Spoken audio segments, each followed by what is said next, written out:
I just came across a really interesting Forbes article that argues that overwhelm can actually be a productivity tool. So I'm Suzanne Rath, and you're listening to Endures for your daily dose of endurance leadership and life lessons. Now, I'm having a little bit of an overwhelmed day or week, and so when this article landed in my inbox, I completely picked up and paid attention. And I would love to share with you in today's episode the 3 steps and tips that the psychologist who's written it, and I will share the link in the show notes, says to argue that overwhelm can actually increase our productivity. And just a little bit on how that relates to my own philosophies as well. So let's dive in. So the first question they ask, or the first statement they make, is that often overwhelm is telling us something if we ask the right questions. And they use the example that sometimes when we're really overwhelmed, we've got a massive email inbox, everybody's coming to us asking us questions, we can't decide what to do next. We go into this kind of analysis paralysis. And so we start making all these lists and thinking that we have to do all the things. And sometimes at the back of it all is just this one thing.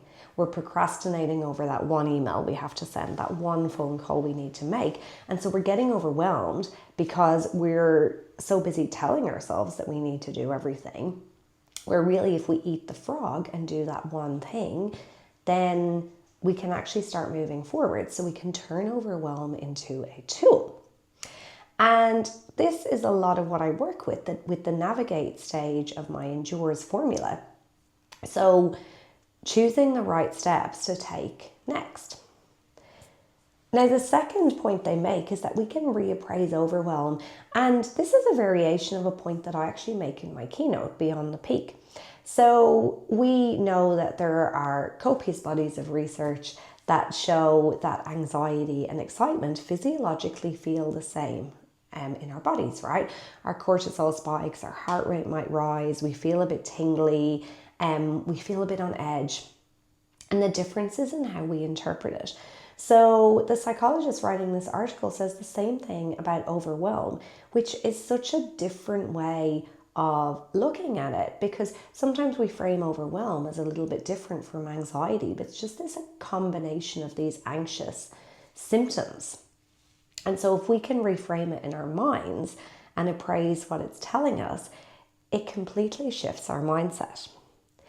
And then the third thing is overwhelm can help us create the conditions for flow. And I've spoken about flow state in the podcast before, but for something to get us into the flow state, it actually needs to not be too easy.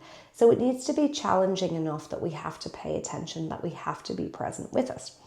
And he talks about the Yerkes-Dodson law, which is so interesting because this is a really core law in performance psychology. So if we have too little constant arousal, and we all think we want these very calm and easy lives and so on, but we feel a bit flat and a bit de-energized. If we have too much arousal, we can get a bit panicky.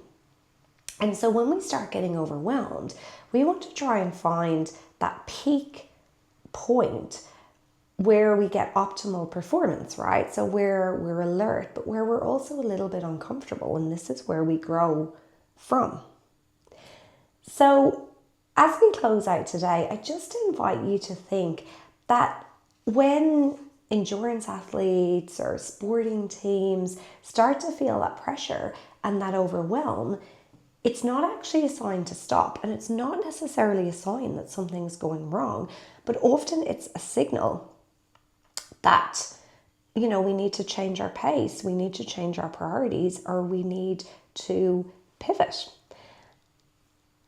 I'd love to get your thoughts on what this means to you, and I will see you tomorrow for more from Endures. Bye.